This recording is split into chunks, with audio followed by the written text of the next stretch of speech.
ज्वालामुखी विधानसभा में सीएम सुखविंदर सिंह सुक्खू ने की जनसभा। कांग्रेस प्रत्याशी आनंद शर्मा के पक्ष में वोट की अपील। बीजेपी पर जमकर साधा निशाना।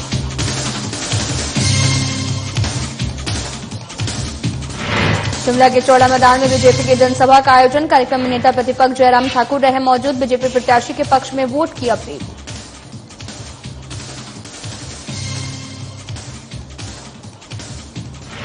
शिमला में कांग्रेस उपाध्यक्ष नरेश चौहान ने दिया बयान। बीजेपी और बागियों पर जमकर साधा निशाना। कहा, बागियों को सिखाएंगे सबक।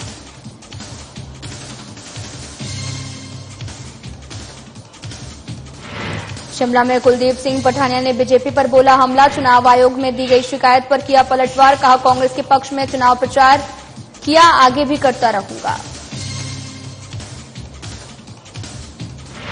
केंद्रीय मंत्री अनुराग ठाकुर ने प्रियंका गांधी वाड्रा पर बोला हमला। लोकसभा चुनाव नहीं लड़ने पर किया कटाक्ष। कहा, कांग्रेस को करनी चाहिए कड़ी मेहनत।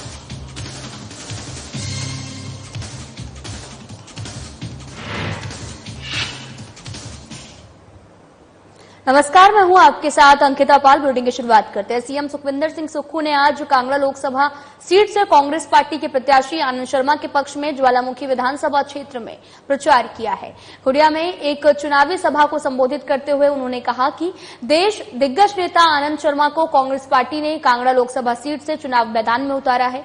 उन्होंने ये भी कहा कि केंद्र सरकार में मंत्री पर रहते हुए आनंद शर्मा से जब भी हम हिमाचल के लिए कुछ मांगने जाते हैं तो एक फोन पर काम हो जाता है।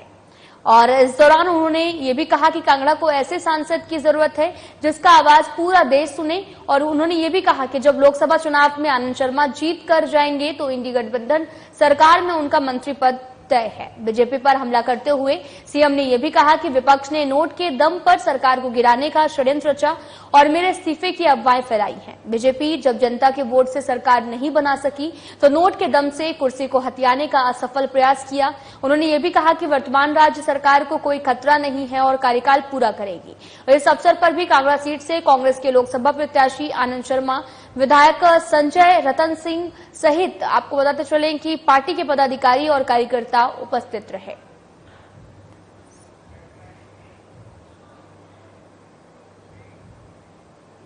शिमला में चौड़ा मैदान में आज बीजेपी की जनसभा का आयोजन किया गया। इस जनसभा में राष्ट्रीय उपाध्यक्ष सौदान सिंह, नेता प्रतिपक्ष जयराम ठाकुर और प्रदेश अध्यक्ष डॉक्टर राजीव बिंदल, केंद्र मंत्री अजय भट्ट, बीजेपी के संसदीय क्षेत्र से प्रत्याशी और प्रदेश पदाधिकारी उपस्थित रहे हैं। इस रैली में सभी बीजेपी के शीर्ष नेताओं ने भी शिमला संसदीय क्षेत्र से बीजेपी के प्रत्याशी सुरेश कश्यप के पक्ष में वोट की अपील की और नरेंद्र मोदी को फिर से प्रधानमंत्री बनाने की अपील की है।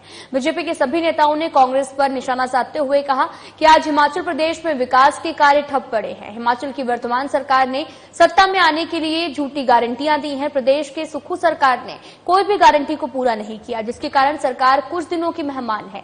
1 जून को जनता इस सरकार को मुंह तोड़ जवाब देगी। प्रत्याशी सुरेश भारद्वाज का कल नॉमिनेशन है। सुरेश कश्यप जी का जो नॉमिनेशन है और उस नॉमिनेशन से पहले अपने पार्टी के सब साथियों का आशीर्वाद लें, जनता का आशीर्वाद लें, ऐसी इनकी इच्छा थी। और इसलिए आज का कार्यक्रम यहाँ पर जो आयोजित किया बहुत गर्मजोशी के साथ, बड़ी संख्या में यहाँ पर पार्टी के साथी भी आए और इस लोकसभा क्षेत्र की जनता भी आई। और निश्चित रूप से शिमला लोकसभा क्षेत्र में भारतीय जनता पार्टी इस बार भी बहुत बड़े बहुमत के साथ जीतने वाली है। जहाँ 4 सीटों पर हम हिमाचल प्रदेश में जीत रहे हैं तो शिमला में भी जीत हासिल होगी निश्चित। देखिए, बौखलाहट में है क्योंकि उनको लग रहा है कि ज्यों-ज्यों वक्त नजदीक आता जा रहा है उनके हाथ से चीजें निकलती जा रही है। क्योंकि कांग्रेस पार्टी लोकसभा में भारतीय जनता पार्टी के उम्मीदवार श्री सुरेश कश्यप जी कल 13 तारीख को अपना नामांकन भरेंगे। नामांकन भरने से पहले 17 विधानसभा क्षेत्र के भाई बहनों का आशीर्वाद लेने के लिए शिमला के चौड़ा मैदान में ये भव्य समारोह किया गया। हजारों की संख्या में भाई बहन जगह जगह से ढोल धमाके के साथ आए और माननीय सुरेश कश्यप जी को अपना आशीर्वाद दिया, नरेंद्र भाई मोदी जी को अपना और सहयोग देने का वचन दिया और आज देश की जनता ने तय कर लिया है कि मोदी जी को तीसरी बार देश का प्रधानमंत्री बनाना है। इसलिए भारत के प्रत्येक स्थान से मोदी जी को मत मिलने वाला है। हिमाचल मौका दिया है और जिस प्रकार से आज देश में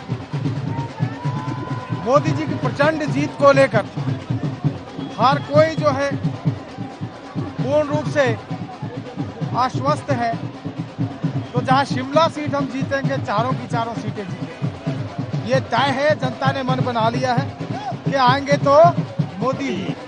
और ये तय हो गया है। आज जो यहाँ विशाल जो जन आशीर्वाद यात्रा जो हमारी सभा थी, जनसभा थी, जनता का भरपूर आशीर्वाद 17 के 17 विधानसभा क्षेत्रों से मिला है।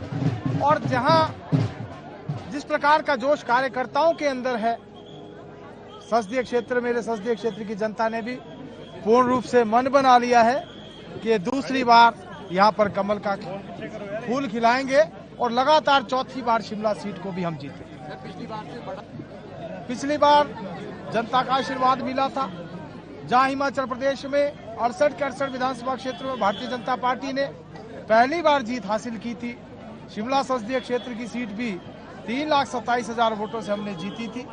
और रेणुका और रोहड़ू में पहला मौका था आजादी के बाद जब भारतीय जनता पार्टी को जीत मिली थी। आज उसी प्रकार का माहौल 17 के 17 विधानसभा क्षेत्रों में है और पिछली बार से ज्यादा मार्जिन से इस बार हम सीट को जीतेंगे।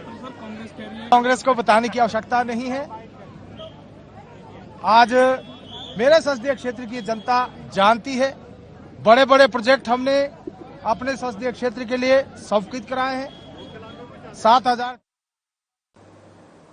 विधानसभा अध्यक्ष कुलदीप सिंह पठानिया ने विक्रमादित्य सिंह के चुनावी प्रचार में मंच साझा करने पर बीजेपी द्वारा चुनाव आयोग में दी गई शिकायत पर पलटवार किया और कहा कि वो चुनाव प्रचार में गए थे और आगे भी जाते रहेंगे। उन्होंने ये भी कहा कि विधानसभा अध्यक्ष होने से पहले वो कांग्रेस पार्टी के साथ में संबंध रखते हैं। विधानसभा के अंदर आते हैं तो वो पूरी तरह से निष्पक्ष हैं, लेकिन वे कांग्रेस पार्टी से चुनकर आए हैं तो वे कांग्रेस पार्टी से संबंधित हैं। उन्होंने ये भी कहा कि लोकसभा के अध्यक्ष ओम बिरला भी चुनाव लड़ रहे हैं। बीजेपी चुनाव आयोग जाती है तो जाती रहे। बीजेपी के खिलाफ भी काफी ज्यादा शिकायतें हैं। वहीं कुलदीप सिंह पठानिया ने बीजेपी पर भी निशाना साधते हुए कहा कि बीजेपी के 2 विधानसभा अध्यक्ष राजीव बिंदल और विपिन परमार विधानसभा अध्यक्ष की कुर्सी पर बैठकर अपने आप को आरएसएस का नेता बताते थे, जो कि इस वल्लभ भाई पटेल की कुर्सी को गरिमा का अपमान है और मैं उनकी तरह नहीं करता हूं। मुझे इस कुर्सी की मर्यादा और गरिमा का पूरा ध्यान है।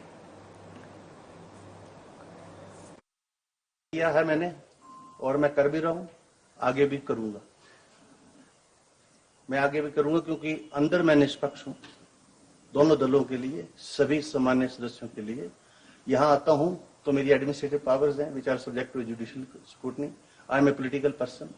Once I will be elected, thereafter I can be a speaker.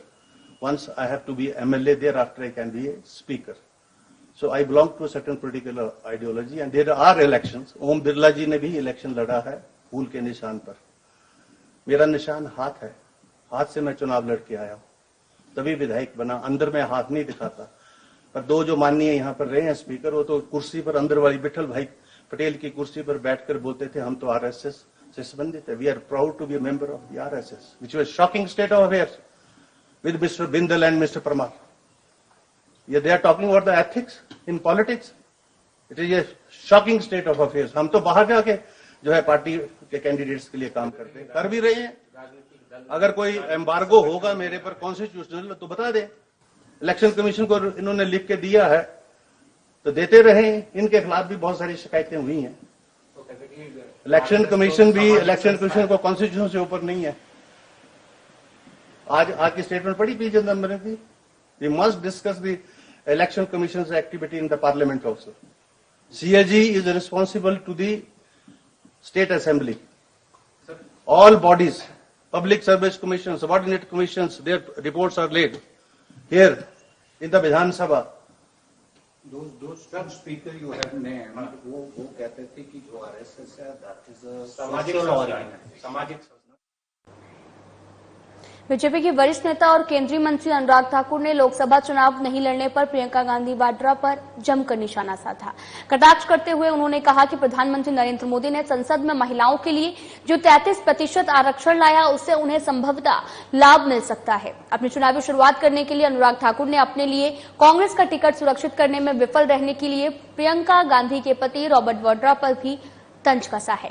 केंद्रीय मंत्री ने यह भी कहा कि गांधी परिवार के सदस्यों का सक्रिय राजनीति में स्वागत है और कांग्रेस को वास्तव में कड़ी मेहनत करनी चाहिए, क्योंकि देश संसदीय लोकतंत्र में एक मजबूत विपक्ष चाहता है।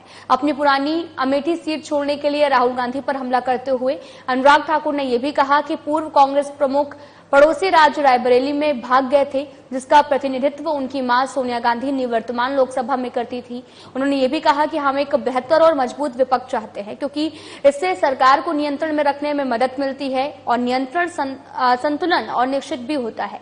मीडिया और विपक्ष लोकतंत्र की ताकत है, क्योंकि वे सवालों के माध्यम से सरकार को जवाबदेह ठहराते हैं।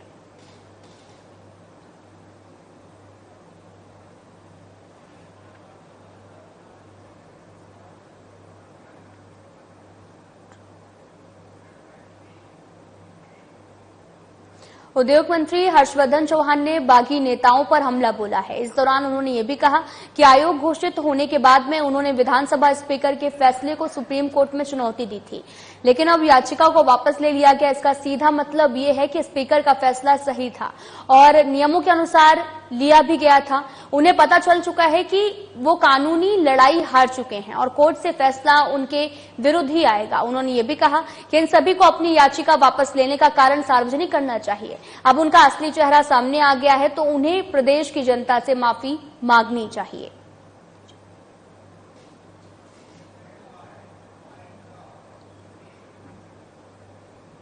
फिलहाल इस बुलेटिन में इतना ही। नमस्कार।